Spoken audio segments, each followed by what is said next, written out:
Boa tarde, pessoal. Estamos iniciando o terceiro painel do Conecta BBC, que tem como apoiadores a Vivatec, BB Chaim, BIP, Nutria, Pinheiro Neto Advogados e a Tecban. Eu sou Daniel de Oliveira, cientista da computação como formação de base, superintendente de tecnologia do Banco Paine, e aqui na BBC é com muito prazer que eu ocupo a cadeira de coordenador da Comissão de Tecnologia e Inovação. Esse tema hoje é importantíssimo, o nome já diz, a importância da regulamentação na aplicação da IA no sistema financeiro. É um tema, você vê que o título já é grande, é um tema bem interessante. E quanto a essa, a gente vai falar sobre regulamentação, vai falar um pouquinho antes, um passo antes sobre impactos, mas a regulamentação da IA no sistema financeiro é essencial, né, para a gente combater, para a gente garantir a segurança, a gente proteger o consumidor, nos proteger, né, no caso da instituição bancária, né, da financeira, deixar clara todo o sistema do IA e também a gente combater o mau uso, né? Como fake news. Fake news, nesse momento, muito falado mais sobre a política, eles têm um grande medo sobre o uso da IA nas fake news, a gente se fala muito nisso, mas, em geral, também tem que se combater.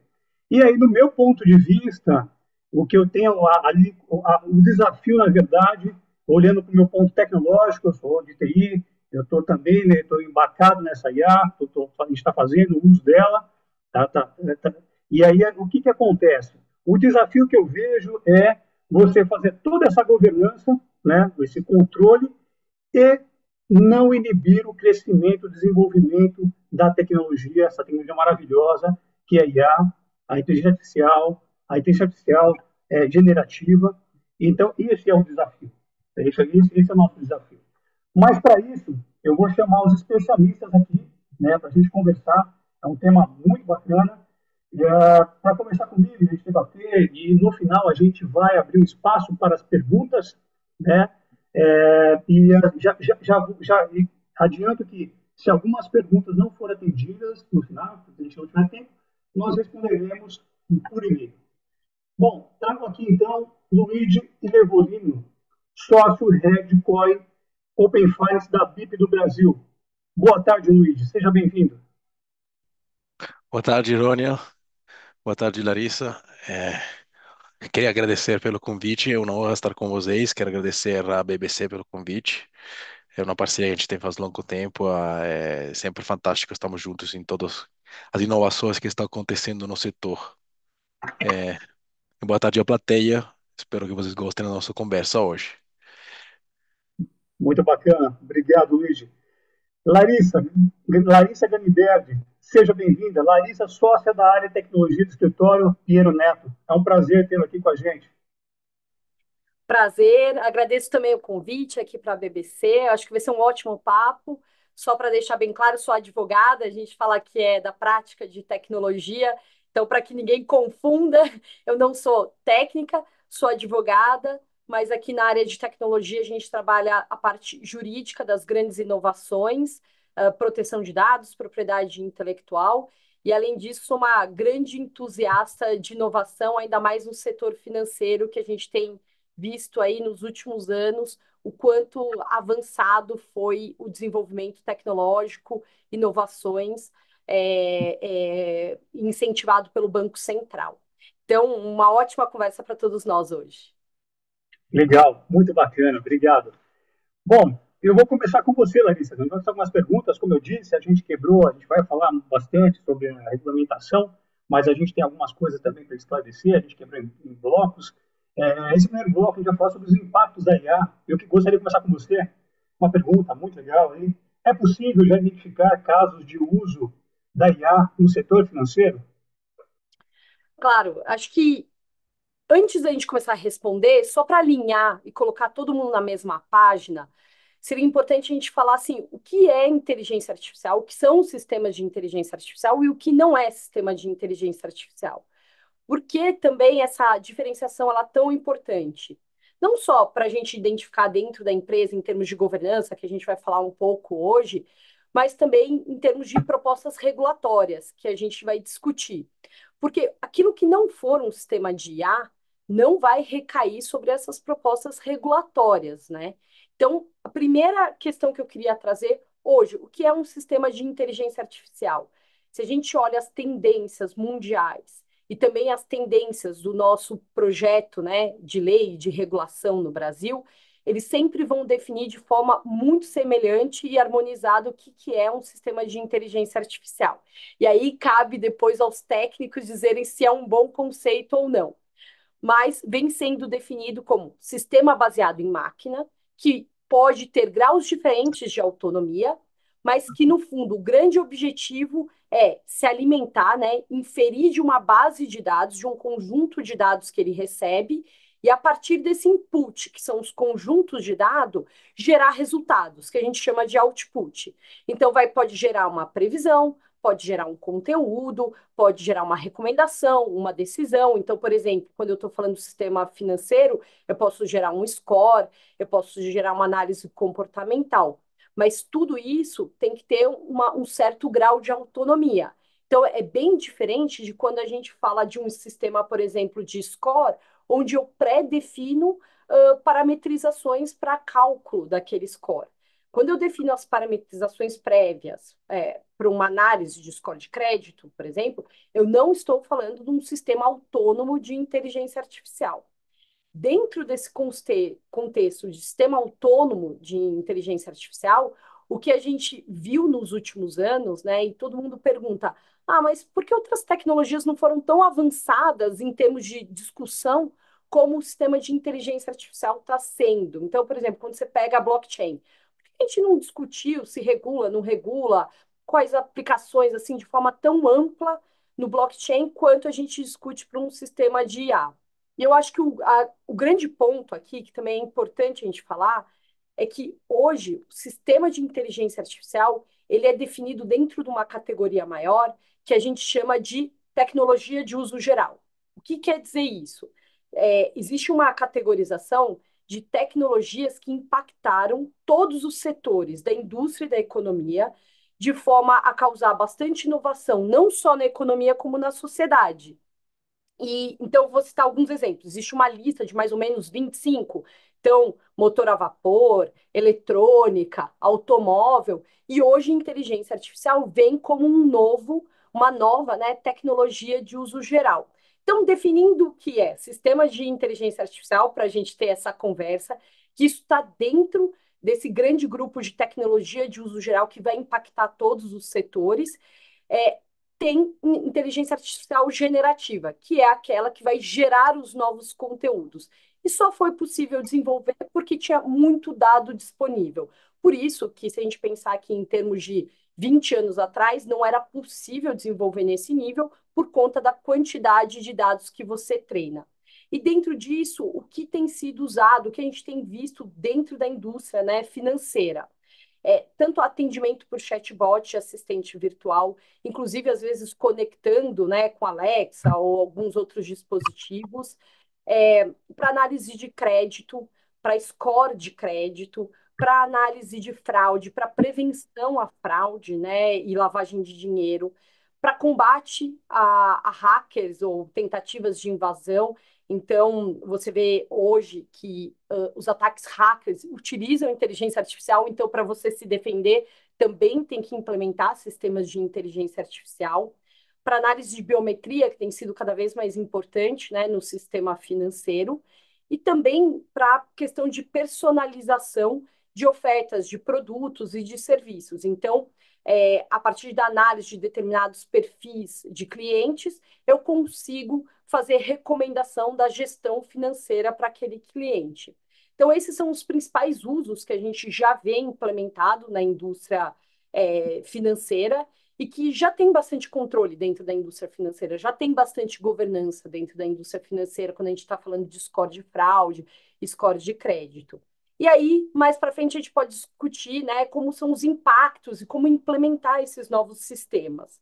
Mas eu acho que, em termos gerais, esses são os grandes usos, e assim como outras indústrias, Uma parte disso já está bastante consolidada e outra ainda em caráter experimental, né, dentro das instituições financeiras, das instituições de pagamento, também fazendo algo em caráter experimental para ver o quanto que pode ser inovador implementar sistemas de inteligência artificial ainda mais generativa nas atividades. Perfeito, muito obrigado, Larissa. Luigi, agora uma pergunta para ti. No Brasil, estamos implementando o Open Finance, que prevê a disponibilização de grandes volumes de dados. Como você enxerga que a IA pode alavancar o Open Finance? Oi, Rônia. Primariamente, eu sou um grande fã do Open Finance. Na verdade, trabalho nele desde a criação de 2020.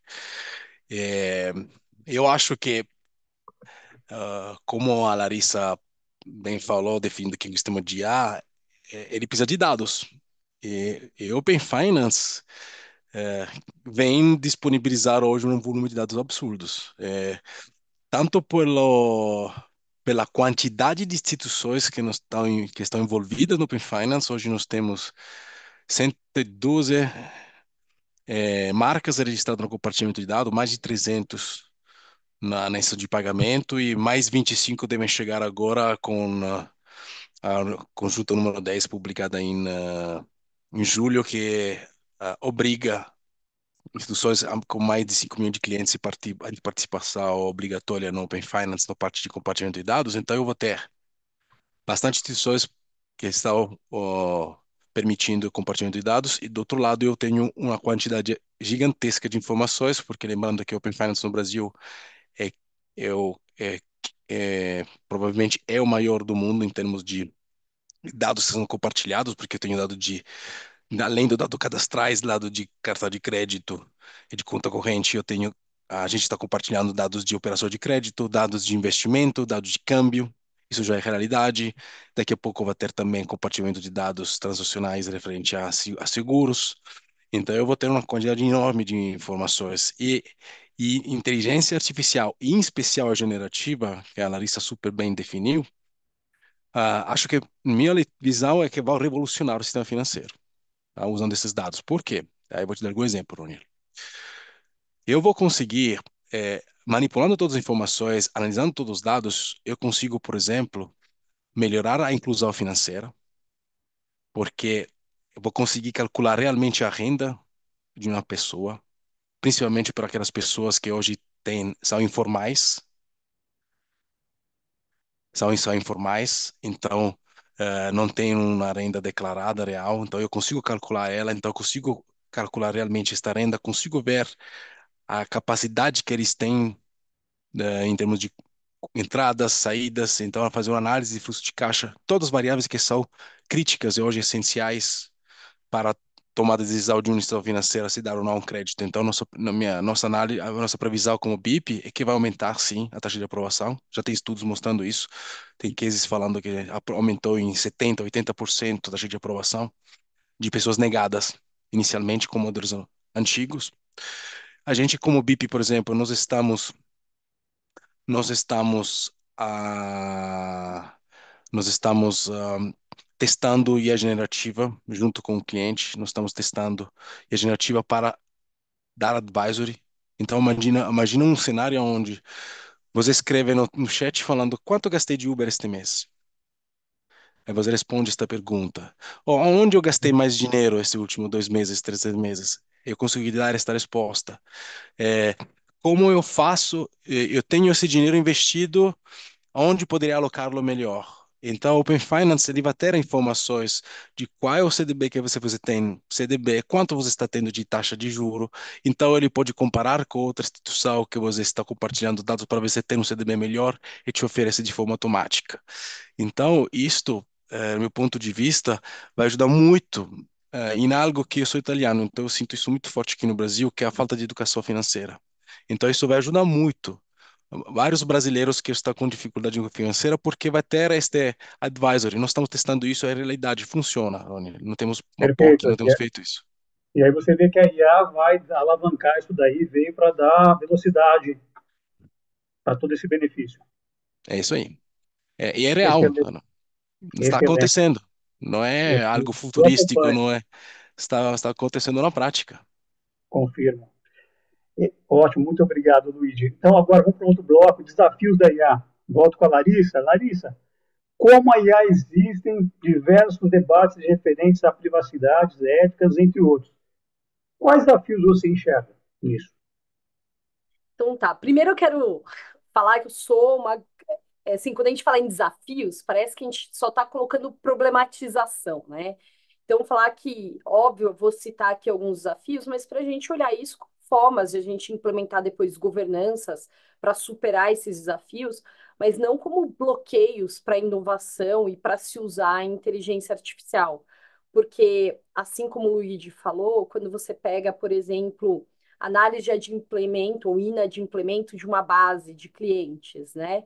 Se você usa sempre a mesma parametrização, o que, que a inteligência artificial ela vai trazer em tempo real? Ela vai conseguir fazer análise desses dados e gerar o resultado de quem deve ou não ser aprovado, e isso pode ser mudado de tempos em tempos, de acordo com o que está acontecendo no ambiente econômico, político, né? E o que aquelas pessoas estão sofrendo naquele momento, porque a tomada de decisão vai vir do próprio sistema analisando dados. Então, eu vejo isso como uma inovação que a gente realmente tem que trazer para o sistema financeiro. Agora, não dá para a gente deixar de lado que um sistema de inteligência artificial ele traz desafios, né? Então, e desafios jurídicos. Então, entre os maiores desafios que são citados, o primeiro é a questão de viés e discriminação. Então, eu vou citar alguns exemplos aqui. Eu vou começar por um exemplo que não é do mercado financeiro, mas para que a gente entenda o que, que pode acontecer em termos de discriminação. Tem um caso famoso até, porque hoje 79% das empresas nos Estados Unidos usam para recrutamento de seus colaboradores sistema de inteligência artificial. Para um sistema de inteligência artificial funcionar, ele tem que funcionar em cima de uma base de dados. Então, para o resultado dele ser legítimo, essa base de dados tem que ter acurácia, ter legitimidade dentro da base de dados, veracidade daqueles dados, representatividade. Então, quando a gente fala de um sistema de recrutamento, a depender da base de dados que ele se alimenta, ele vai entender que é um determinado perfil de colaborador que aquela empresa procura. Então, se eu uso uma base que ela tem algum viés ou alguma questão discriminatória, o output vai reproduzir isso. Então, num caso específico que aconteceu nos Estados Unidos, essa plataforma era contratada por diversas empresas e ela fazia essa análise, né, de aprovação ou não de currículos que a empresa recebia. E o que se percebia é que pessoas com mais de 55 anos não eram mais contratadas quando se usava essa tecnologia de inteligência artificial. E isso foi analisado pelo Departamento de Nova York de Empregos e realmente ela tinha essa questão. Por quê? Os currículos que foram analisados eram currículos que refletiam uma realidade que não era mais a presente, que tinha vieses e que as pessoas não atingiam, né, determinadas idades dentro do mercado de trabalho. Então, qual que é a solução para isso, para não ter viés discriminatório, né, dentro de uma base de dados? Analisar essa base de dados que está sendo utilizada, para ver se ela é legítima, tem acurácia, e também fazer uma auditabilidade, que a gente fala, no output de tempos em tempos, né? Você fazer testes para ter certeza que não tem havido a criação de vieses. Tem um caso interessante que foi aí já no mercado financeiro, que foi do Apple Card junto com o Goldman Sachs, lançaram o Apple Card, e também foi nos Estados Unidos, em que se dava crédito, né? E com o tempo, percebia que homens e mulheres na mesma condição, às vezes eram casados, eles tinham os mesmos bens, assim, conta compartilhada, a mulher recebia taxas de crédito mais reduzidas do que o homem. E aí começou uma investigação também para entender, era um sistema de inteligência artificial que fazia essa análise de crédito, e para ver o porquê que estava tendo essa diferenciação para o gênero. E naquele momento ficou entendido que o gênero ele não era usado como uma das parametrizações. A inteligência artificial ela nem se alimentava de informações do gênero. por outras informações que não ficou comprovado, ela acabou diferenciando homens de mulheres em questão de gênero e aplicando taxas diferentes. Então, as empresas não foram consideradas em descumprimento, porque o gênero não foi levado em consideração, mas para a gente ver como é importante essa análise depois do output, por uma questão de evitar mesmo viés e discriminação. Esse é um dos pontos. O segundo ponto, que talvez vocês tenham visto até na imprensa, ultimamente se discute mais, é a questão da proteção de dados e privacidade. Tem até uma das perguntas aqui no chat que é exatamente sobre isso, então, já pegando o gancho dessa questão, hoje no Brasil tem uma Lei Geral de Proteção de Dados. Essa lei estabelece quando uma empresa pode tratar dados pessoais de pessoas físicas, né? E tem alguns fundamentos legais para isso. Então, quando eu crio um sistema de inteligência artificial, sobretudo aí no mercado financeiro, que a grande chance de eu tratar os dados das pessoas físicas, por exemplo, para eu fazer um score de crédito, para eu fazer um score de fraude, prevenção à fraude, não há uma proibição de usar esses dados pessoais, mas eles precisam ser usados de acordo com uma lei que já está editada. Por isso que eu digo, a gente não precisa de uma nova lei para falar de uso de inteligência artificial com proteção de dados pessoais. Já existe a conhecida como LGPD, a Lei Geral de Proteção de Dados. Então, basta a gente se basear na Lei Geral de Proteção de Dados, está adequado aos fundamentos legais dessa legislação. E lá dentro da legislação, tem um dos fundamentos legais que é exatamente usar dados para proteção ao crédito. Então, quando a gente fala de um score de crédito, a gente tem uma base específica lá, um fundamento legal específico. Um terceiro desafio aqui é propriedade intelectual.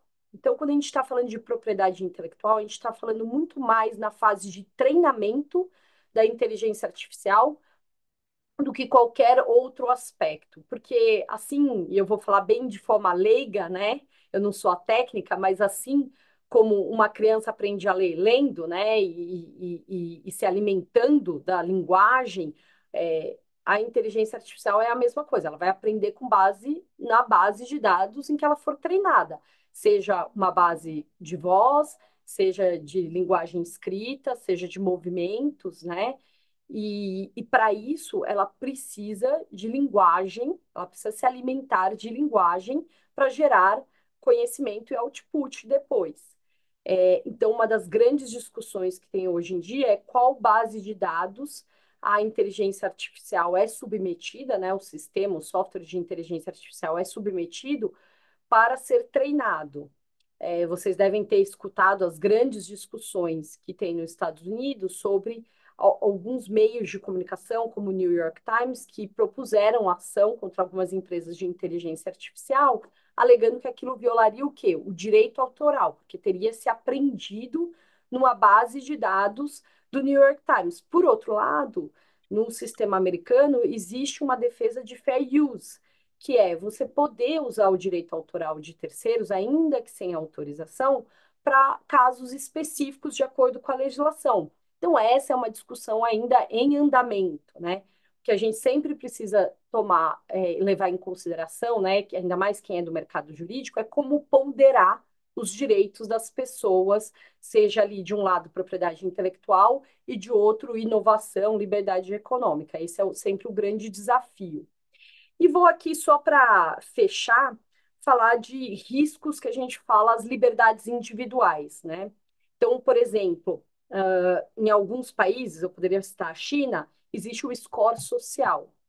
Quando você olha para o nosso projeto de lei, tal como ele está hoje, existe uma proibição de usar inteligência artificial para fazer um score social que daria acesso ou não a determinados serviços essenciais ou públicos de um indivíduo. Então, se caso não houvesse essa proibição, eventualmente a gente poderia se falar em score social do próprio governo. Então, esse é um risco que existe, né? Você, de repente, ter acesso ou não a um determinado serviço público por conta do seu score social e de uma base de dados que eventualmente não é tão legítima. Esses são, assim, os principais riscos que a gente fala conhecidos, né?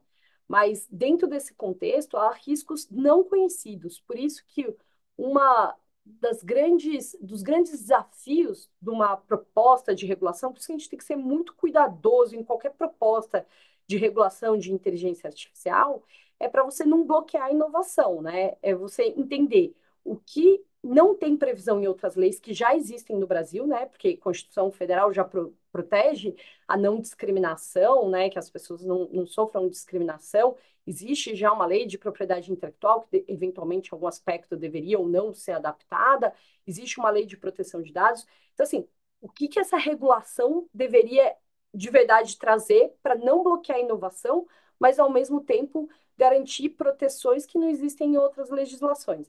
Então, eu acho que, assim, esse é um grande desafio que a gente vem enfrentando aí no último ano ao discutir a necessidade ou não da regulação e como ela deve vir. Perfeito, Larissa. Concordo, gênero no grau, é isso mesmo.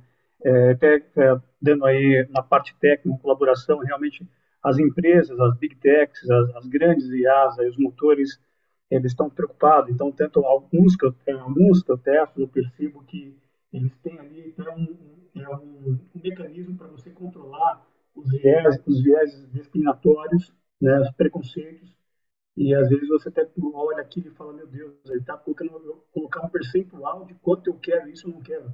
Mas sim tem uma preocupação. Então, eu acho que essa questão de evolução, e concordo mesmo, assim, a gente tem que, foi que o papo inicial, né, a gente tem que ter uma governança, um cuidado, mas também não pode ser mais realista que o rei, para não travar toda essa tecnologia que vai beneficiar todo mundo, né? Bacana, adorei. Luigi, quais são os principais desafios que precisam ser enfrentados para uma adoção em escala do Drex? Do Drex, É, é, voltado no nosso tema de IA, né? Pegando essa carona aí. é, privacidade, com certeza, é o Sim, assunto do momento, porque precisa garantir que eu tenha, além garantir ao respeito da Lei de Proteção Geral dos Dados, também aqui no Brasil tem uma coisa muito importante que é o sigilo bancário. Então eu preciso de garantir que seja respeitado isso, porque a IA pode, o blockchain neste caso também pode permitir ah, compartilhamento de informações, principalmente entre os nós, então entre todas as instituições que vão participar do Drex.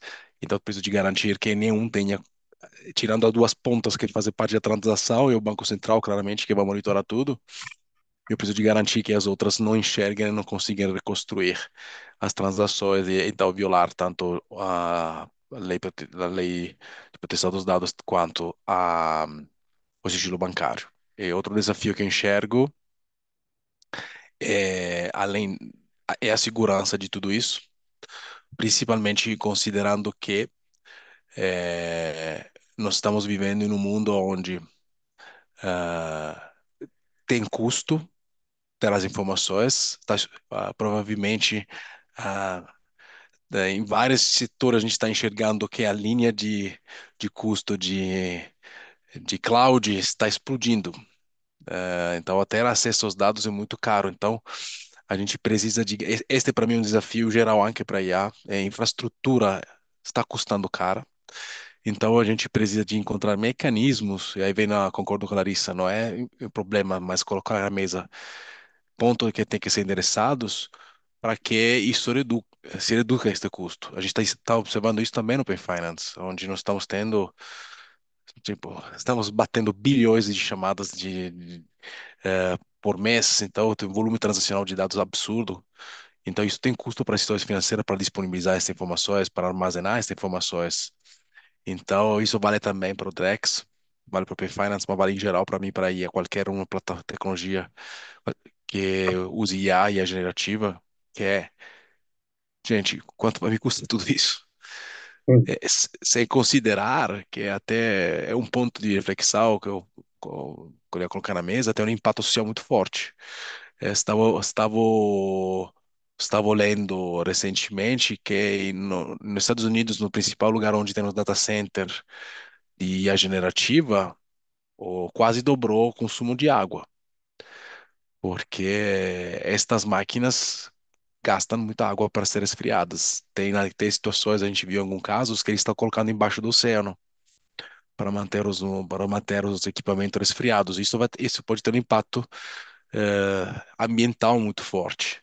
Então, eu acho que é algo que é interessado, senão daqui a pouco a gente vai ter um monte de coisa fantástica, só que a gente vai ficar sem água. E eu vou criar outro problema. Perfeito. Excelente. Bom, agora vamos entrar para o bloco da regulamentação em si. Larissa, existe hoje no Brasil uma regulamentação referente à IA? De forma geral, não, né? Então, se eu estou falando de uma lei geral de regulamentação da inteligência artificial, a gente ainda não tem. Mas isso não quer dizer que essas discussões não existem no Brasil. E aqui, só para contar o histórico e até chamar todos para discussão, porque é importante que as empresas, a sociedade civil participem desse debate de projeto de lei de regulação de inteligência artificial. Aqui no escritório a gente tenta fazer bastante isso, né? Chamar as associações, as empresas, a sociedade civil, para que elas tomem conhecimento de um projeto de lei e possam contribuir. Eu acho que esse projeto de lei não é nada novo, se a gente pensar, porque em 2021, e aí só para contar um pouco histórico, em 2021 a gente teve um projeto de lei de inteligência artificial que foi colocado num regime de urgência dentro da Câmara dos Deputados. E quando isso aconteceu, houve um clamor social ali de que precisava de maior debate, né? Então, o governo estabeleceu uma comissão de juristas para analisar o projeto de lei, e quando foi ali no final de 2022, essa comissão de juristas apresentou um projeto de lei mais robusto, vamos dizer assim, de inteligência artificial. Esse projeto de lei foi lá publicado pelo senador Rodrigo Pacheco, e depois essas discussões continuaram, né? Nem voltaram, continuaram ali ao redor dos anos de 2022, 2023, e foi criada uma comissão temporária de inteligência artificial. E por que eu estou falando isso? Porque ela ainda existe, ela ainda está debatendo os projetos de lei, e qual que era a grande função dessa comissão temporária de inteligência artificial, né? Analisar todos os projetos de lei que até aquele momento estavam sendo submetidos ao Congresso Nacional. No momento de criação dessa comissão temporária, eu lembro que tinham mais de 90 projetos de lei, alguns bastante principiológicos, então eles estavam em linha com algumas recomendações internacionais, por exemplo, a OCDE. Para quem tem interesse de estudar mais a fundo inteligência artificial, o próprio site da OCDE tem uma parte específica de inteligência artificial, onde você pode analisar, inclusive, por setor financeiro, setor de saúde, você consegue ver dados de investimento, artigos específicos, países que já regulamentaram ou que estão em vias de regulamentar. Então, o OCDE sempre teve esse papel de estudo de inteligência artificial e propôs recomendações principiológicas. Então, você tinha uma parte desses projetos de lei que eram bastante principiológicas, né? De que você não pode ter discriminação, tem que ter uma centralização na pessoa humana, tem que ter equidade, não pode ter vieses, proteção ao meio ambiente também, por conta de todo o desenvolvimento. E no decorrer, né, dos anos, você foi tendo alguns projetos mais robustos, alguns projetos para áreas específicas. Então, para a propriedade intelectual, começou a haver projetos de lei para definir, por exemplo, quando um sistema de inteligência artificial cria uma patente, por exemplo. Quem é o autor, né? É o sistema de inteligência artificial? Não é? Pode? Não pode? Já existe essa discussão em outros países. Então, alguns projetos de lei visavam regulamentar a questão da propriedade, que a gente fala mais industrial, né? Que é a titularidade, por exemplo, de uma patente. Outros projetos de lei para regulamentar a questão, de direitos autorais. Alguns ainda entrando mais na esfera criminal, né? Então, prevendo alguns crimes de uso de inteligência artificial. Até na Semana da Mulher foram lançados alguns projetos de lei nesse sentido, né? Que era o uso de deepfakes ali em crimes contra a mulher. Então, com a quantidade de projetos de lei que a gente tinha, o Congresso Nacional determinou que essa comissão temporária analisasse esses projetos de lei, e desde então, a gente está falando então desde agosto de 2023, quando ela foi constituída, alguns projetos vieram. O principal dele é o projeto de lei 2338. Então, para quem está interessado em se envolver nesse debate, entender o que a gente tem hoje no Brasil, vale a pena olhar esse projeto de lei 2338. Ele tem diversas redações, porque ele é o projeto que foi lançado pelo Rodrigo Pacheco, lá nos idos de 2023. Ele sofreu uma emenda do senador astronauta Marcos Pontes, e depois ele vem sendo desenvolvido pela comissão temporária. Hoje, a comissão temporária soltou, vamos chamar, o que seria uma versão final desse projeto de lei, para que seja aprovado dentro da comissão e depois vá pelo processo ali do Congresso Nacional. O que hoje tem dentro desse projeto de lei? Ele estabelece os princípios e fundamentos. Então, a grande questão é regulamentar a concepção, desenvolvimento, implementação, utilização e governança de inteligência artificial.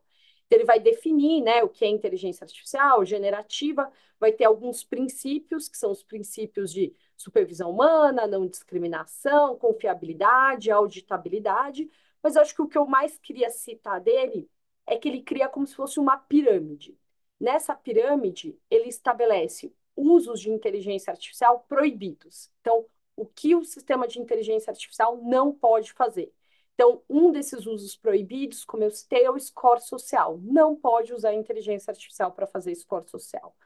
Depois, ele vem com uma segunda camada, que são usos de alto risco. O que isso quer dizer? Que pode usar e desenvolver inteligência artificial naquela camada, só que esse projeto de lei estabelece algumas obrigações de governança um pouco mais robustas para essas empresas.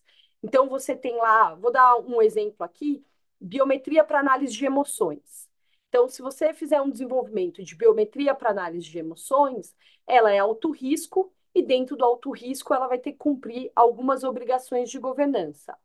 E além disso, tem dois outros blocos dentro desse projeto de lei, que um é quais são as obrigações de todas as empresas que usam inteligência artificial e desenvolvem. Então, você tem que ter uma governança ali de transparência, independentemente de ser alto risco ou não. E um outro bloco que são os direitos das pessoas que interagem com a inteligência artificial. Então, direito à informação, à privacidade dos dados, à não discriminação.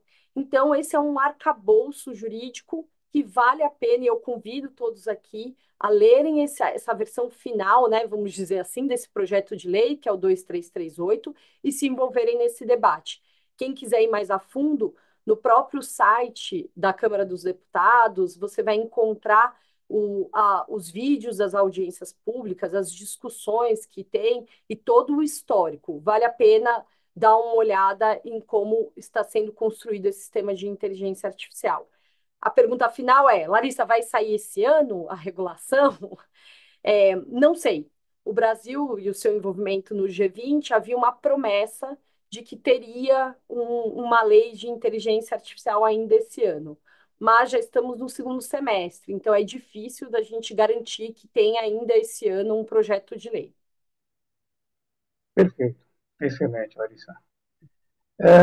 Luigi, recentemente foi publicado o AI, o AI ACT na Europa.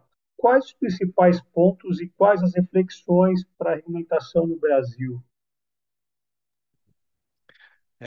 Ronald, obrigado pela pergunta. É, Primariamente na Europa, o IA Act entrou em vigor agora este ano, tá? Está bem recente, temos um caminho agora de 2 ou, em algum caso, 3 anos de implementação, em algum caso, 6 meses, tá? Então, um prazo longo de transformação. Eu acho que, primeiro, ter uma regulamentação, um framework, como eles chamam, que pelo meu conhecimento é o primeiro no mundo, o primeiro case no mundo. Um framework, isto garante tanto do ponto de vista do usuário final quanto das empresas, um primeiro princípio que é de transparência.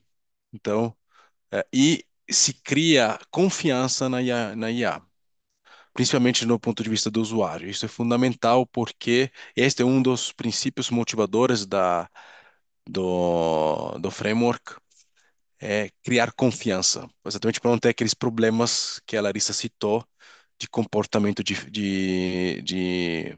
em função do gênero, em função da idade, etc. É, lá na Europa, outra coisa, além das confiança, é dar transparência para o mercado sobre quais regras. Então, todo mundo vai jogar nas regras claras. O que que é proibido, o que que é alto risco. E lá na Europa, eles implementaram um conceito de risco em 4 níveis, tá? Tem aquele proibidos, onde tem, como a Larissa citou, também que está previsto no Brasil, toda a parte de score social, mas em geral é tudo que pode impactar o direito de uma pessoa. Então está proibido score social, está proibido qualquer tipo de coisa que possa influenciar o comportamento. Até eles citam tipo brinquedos que, por exemplo, possam conversar com a criança e possam influenciar o comportamento da criança. Então isso é proibido. Aí depois tem um alto risco. Alto risco são sistemas de IA generativa que precisam de ser autorizados por uma comissão que foi definida antes de ir para o mercado. E alto risco é tudo que pode impactar a segurança das pessoas. Então, e será ou algum tipo de direito das pessoas. Então, aqui tem exemplo que vai direcionar em alto risco. Um caso que a Larissa citou dos Estados Unidos, de sistemas que fazem análise de CVs, mas também pensando no setor financeiro, tem no mundo de análise de crédito, então todo mundo de scoring, isso entra no alto risco, então na Europa ele vai ter que começar a passar por um processo de assessment e ter que ser certificado antes de poder ser utilizado no mercado, mas também situações onde alto risco, tipo qualquer coisa que, por exemplo, esteja monitorando o sentimento de uma pessoa, que esteja monitorando o estado de uma pessoa, que não seja por escopo importantes, como, por exemplo, um piloto ou aquele que existe hoje no carro, que verifica se você está dormindo ou não. Isso é isto, tudo isso tem que ser certificado. Depois tem médio risco, eles chamam de, seriam todos os sistemas onde eu tenho uma interação, então neste caso está sendo obrigado que todas as vezes que eu tenho uma interação com um humano, seja escrito que aquela interação está sendo feita por inteligência artificial, então quem está interagindo tem que saber disso. E o último são, aí neste caso não tem nenhuma ação, são aquele que eles chamam de risco limitado, que seriam todos os casos que a gente usa bastante, que é a maioria das aplicações, que seria, não sei, uma aplicação que te ajuda em manipular imagem, em manipular vídeo, fazer uma tradução em um texto ou gravação, um speech to test, etc. Esta aqui é uma primeira reflexão, então, que eu acho interessante colocar. Então, esta parte da segregação de risco. Eles deixam bem claro na Europa a responsabilidade de quem desenvolve, de quem está colocando no mercado, porque de qualquer forma, se isto vai prejudicar o consumidor final, eles são responsabilizados por isso. Então, isso é um assunto muito importante, deixando bem claro qual é a accountability nesse sentido. Então, este é um ponto que tem que ser bem endereçado.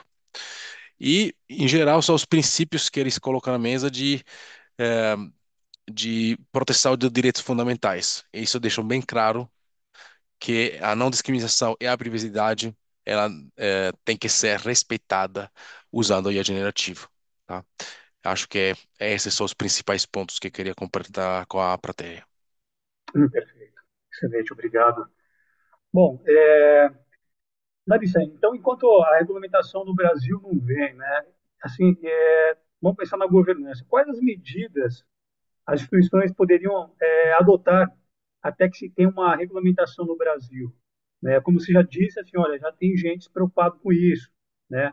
Eu gostaria de saber um pouquinho mais, assim, como é essa governança, como é que ele está fazendo isso, né? Uma vez que a gente não tem ainda uma lei ali já para todos. Acho que, como o Luiz falou, já existem algumas regulamentações em outros países, né? A gente tem princípios também de autoridades internacionais, são recomendações.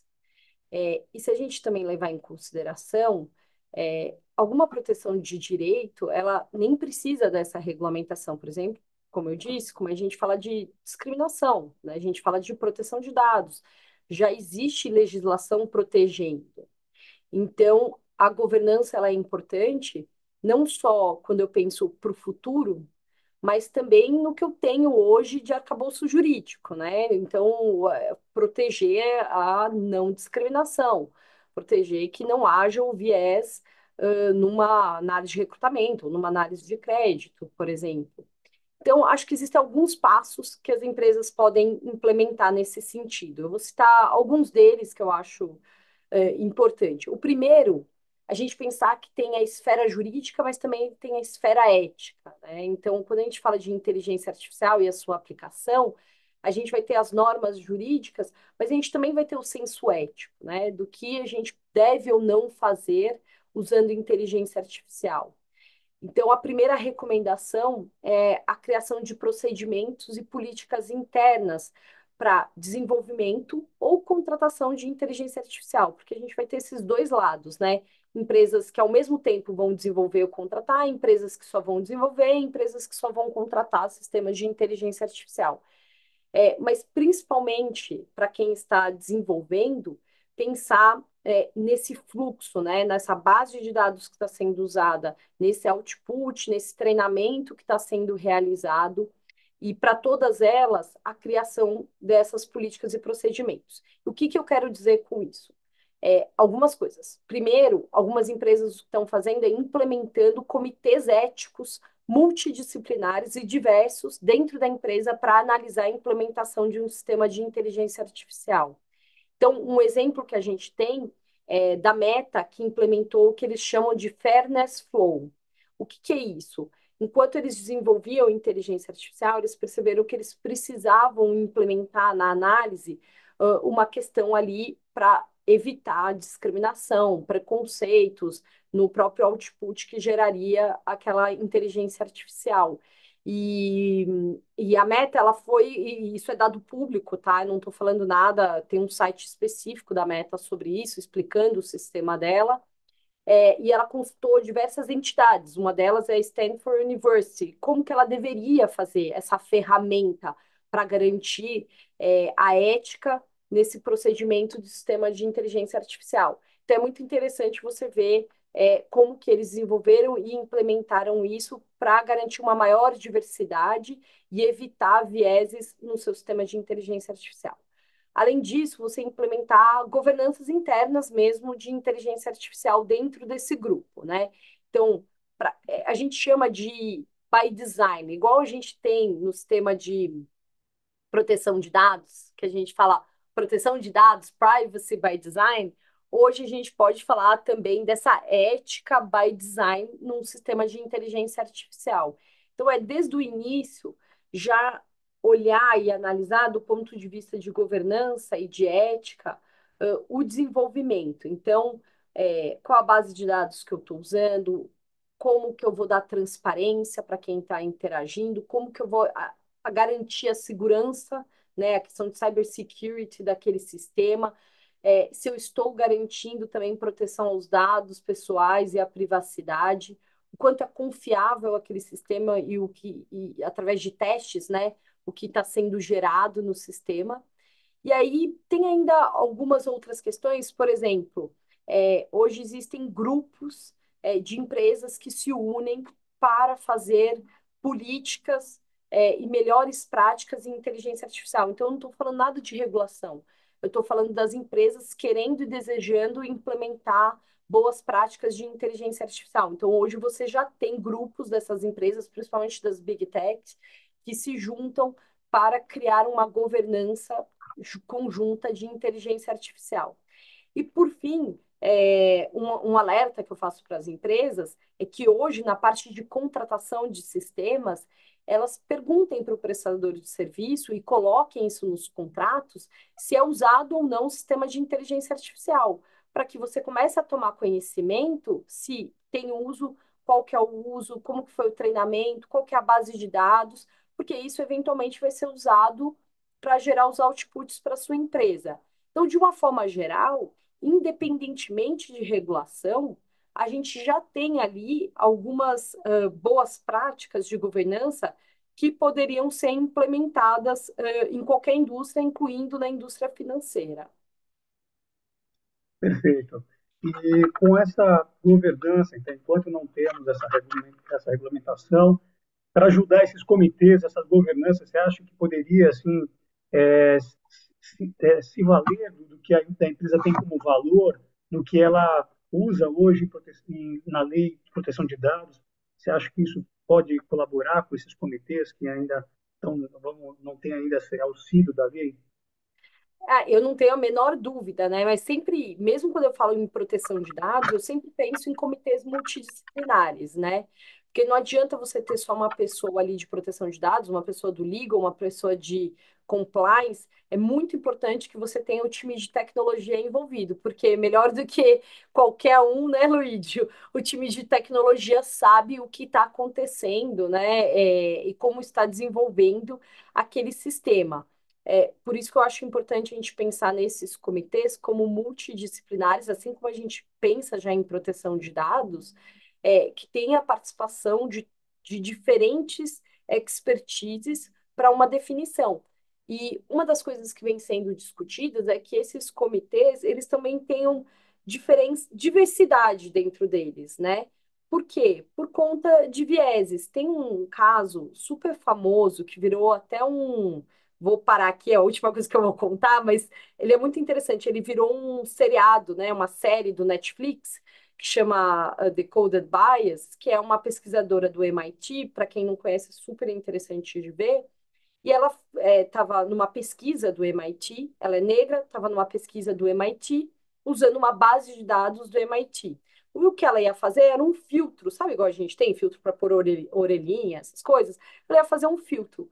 Usando a base de dados que o MIT fornecia, e não era só o MIT, eram vários lugares do mundo que ofereciam a mesma base de dados para as pesquisas, ela percebeu que ela era discriminatória, aquela base de dados, porque ela não reconhecia a etnia negra. Então, ela punha uma máscara branca, reconhecia a biometria dela. Ela tirava a máscara branca, não reconhecia a etnia. E daí o que ela percebeu muito provavelmente, quem estava usando aquela base de dados eram só de pessoas brancas, ou seja, aquilo nunca foi testado num grupo diverso.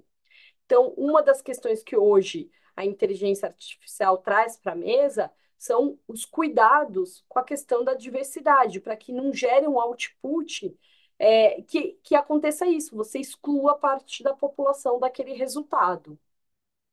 Perfeito, Larissa. Muito bem. Bom, vamos usar os nossos minutos finais para as perguntas da audiência.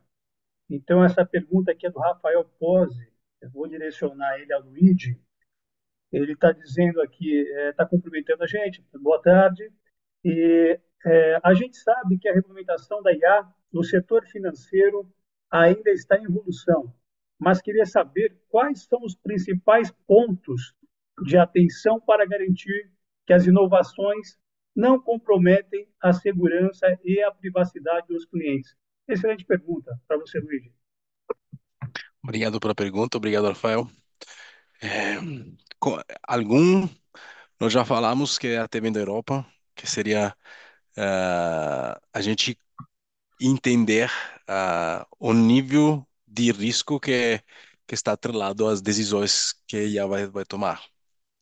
Então, eu acho isso muito importante ter esta informação, porque dependendo disso, aumenta o nível de controle que tem que ser implementado para garantir que não tenha nenhuma discriminação, que não tenha em função da cor, em função do gênero, esse tipo de coisa. Então, eu acho isso muito importante ter essas informações para a gente ter essa avaliação de risco para a gente poder implementar o devido controle. E outra coisa que eu gostaria de colocar na mesa é, eu vou falar é, algo que eu vejo muito nos meus clientes, tá? A qualidade do dado. Se não, se isto para mim é muito, a gente trabalha muito com o cliente, ajuda eles a aprimorar isso. No fim das contas, se eu tenho um dado ruim, aí a vai me dar um dado ruim, vai tomar decisões ruins. Então, para mim é muito importante que a gente seja feito um trabalho prévio para as instituições que querem usar IA, de garantir que o dado que está sendo usado seja um dado correto, ok? É isto. Concordo, concordo de gênero, número e grau. Muito boa. Larissa, uma pergunta aqui da Bruna Rodrigues. Olá, pessoal, boa tarde. De que maneira a regulamentação pode ser impulsionador ou um obstáculo para a aplicação da IA no sistema financeiro brasileiro? Essa é sempre a questão que a gente fala de US$ 1 milhão aqui, né? É, Qual que é a medida de uma regulação e o impacto? E, em específico, em inteligência artificial, tem se falado muito que é uma regulação de risk approach, né? O que que isso quer dizer? É uma regulação que analisa risco. Se a gente está analisando o risco e a gente ainda não sabe todos os riscos, é diferente de uma indústria de seguros, por exemplo, onde já há muito estudo de quais são os riscos, estatísticas de risco. A gente ainda não sabe quais são os riscos. Então, se eu penalizar de forma excessiva, né, vamos falar muito forte, aqueles que estão garantindo a inovação no país, a gente vai ter um grande problema de desenvolvimento de inteligência artificial no Brasil. E por que que eu falo isso? Porque se a gente quiser desenvolver inteligência artificial em português, ela é muito específica de poucos países no mundo, né? E nem sempre eu posso usar uma inteligência artificial que foi treinada em inglês para alguma coisa em português. Então, eu vou dar um exemplo bem do mundo jurídico. No mundo jurídico, há grandes desenvolvimentos de inteligência artificial para fazer due diligence em inglês, muito desenvolvidos. Quando eu importo para o Brasil, e há alguns anos, tem melhorado, tá? Mas eles não se adaptavam no Brasil. Por quê? Por conta da língua nos contratos. É em português. Aquela inteligência artificial não tinha sido treinada em português. Então, o Brasil vai ser também bastante dependente das inovações trazidas no país, né? Pelas empresas de tecnologia, pelas startups, para todo mundo que estiver envolvido no desenvolvimento. Então, a gente precisa ser cuidadoso e entender que é uma inovação, inovação traz risco, esse risco, de certa forma, é compartilhado entre todos nós. Qual é a medida desse compartilhamento de responsabilidade, que é o cuidado da legislação, né, que hoje se tem? Porque se a gente falar em responsabilidades objetivas, que pelo simples fato da empresa implementar um sistema de inteligência artificial, ela é responsável por tudo que possa acontecer, realmente a gente vai ter um grande problema de desenvolvimento ali de inteligência artificial no sistema brasileiro. E por isso que é importante acompanhar o projeto de lei, porque eu acho que ele já foi bastante adaptado e flexibilizado para garantir maior inovação perto do que ele era numa versão original. concordo, Larissa. Até mesmo defendendo o lado técnico, é assim, a gente sabe que tem que sair isso mesmo, tem que ter essa regulamentação, para ter essa governança, porque a tecnologia disruptiva, como está vindo agora, não tem volta, tá? Não, não tem como. Ela vem e aí adota, né? Ou você está fora, mas ela não volta. Aproveitando aqui, com você ainda, Larissa, o Jean Sfakianax, me perdoe, Jean, se eu não falei seu sobrenome corretamente, é um sobrenome diferente. Ele pergunta aqui: gostaria de saber como as instituições financeiras devem equilibrar a adoção da IA com as exigências regulatórias, especialmente um cenário onde a velocidade da inovação supera a velocidade da regulamentação. Fantástico, pergunta. Eu entendo que para conseguir fazer isso, as principais atividades são implementação da governança, garantindo testes e fazendo auditabilidade no resultado. Eu não sei se vocês lembram, teve um caso famoso de uma empresa de tecnologia que ela criou um chatbot dentro do Twitter para se aproximar de pessoas entre 18 e 24 anos. Eles queriam se aproximar dos jovens. Então, qual era a ideia do chatbot? Eu me alimentando ali dentro do Twitter das conversas daqueles jovens, eu geraria output para me linkar melhor com os jovens. O que acontece, e por isso que a auditabilidade é tão importante, os testes são tão importantes, porque em menos de 24 horas, essa empresa de tecnologia tirou esse chatbot do ar. Porque ao se alimentar das conversas que ocorriam na plataforma, ela começou a liberar frases, né, no seu perfil, postar frases que eram racistas, sexistas, realmente, antes de você implementar, você tem que fazer os devidos testes, você tem que estar de olho no seu resultado. Isso faz parte da inovação, porque pior ainda é a gente liberar algo que vai causar danos a terceiros nesse grau de esfera que eu estou falando, né? De num 24 horas isso acontecer. Então, acho que tem sim como a gente equilibrar com uma boa governança e, de novo, todo mundo sabendo que é uma nova tecnologia que traz riscos. Perfeito, Larissa. Bom, a gente está chegando ao final, mas antes disso, uma parte que eu gosto muito é o que eu gostaria que vocês deixassem uma mensagem final aí, que vocês gostariam de deixar, na verdade, aos participantes desse painel. Vamos. Vai lá, Larissa. Tá bom, então eu vou começar aqui. Rapidamente falando, eu diria para quem está desenvolvendo tecnologia de inteligência artificial, para quem está usando a tecnologia, que nós sejamos responsáveis e compromissados com a ética, implementando essas ideias de governança que a gente conversou aqui, para garantir que realmente tenhamos testes sendo implementados, que a gente tenha uma auditoria da própria empresa nos resultados, para que a gente se comprometa com a ética e com esses direitos fundamentais mesmo, mas sem perder de vista, sem dúvida nenhuma, a inovação. Mas eu acho que isso é o básico assim que a gente pode fazer e não vai impedir inovação, porque, de novo, eu sou grande incentivadora aqui de inovação, de novas tecnologias, que isso traz muito benefício social, ainda mais quando a gente fala aqui num sistema financeiro. Perfeito. Luigi, sua mensagem, por favor, querido. Eu vou falar mais para quem ainda não está usando a IA generativa. Então é um convite a explorar isso, porque tem oportunidades gigantescas, melhorar. A gente está usando aqui na BIP, até o nível de engajamento do nosso time melhorou muito, porque passa a ser tarefas. Então eu convido a explorar isso, a explorar fortemente, mas concordo com a Larissa, de uma forma ética. E eu falaria também, eh, também protegendo a empresa. O Samsung teve um problema recentemente porque vazaram códigos segredos usando chat nativa, então isso é muito importante. Então, adicionaria lá nas palavras da Larissa, adicionaria o convite de se preocupar muito com como garantir que seja usada de forma não perigosa para a empresa. Ok? Perfeito. Pessoal, as perguntas do chat que não foram respondidas serão respondidas por nós via e-mail. Larissa, Luigi, muito obrigado. A BBC, muito obrigado por esse conteúdo. Eu espero que todos tenham essa mesma sensação que está saindo muito mais rico de informação. Eu estou muito feliz com isso. Obrigado de coração a vocês. Obrigado a todos. Até a próxima. Obrigada, tchau, tchau.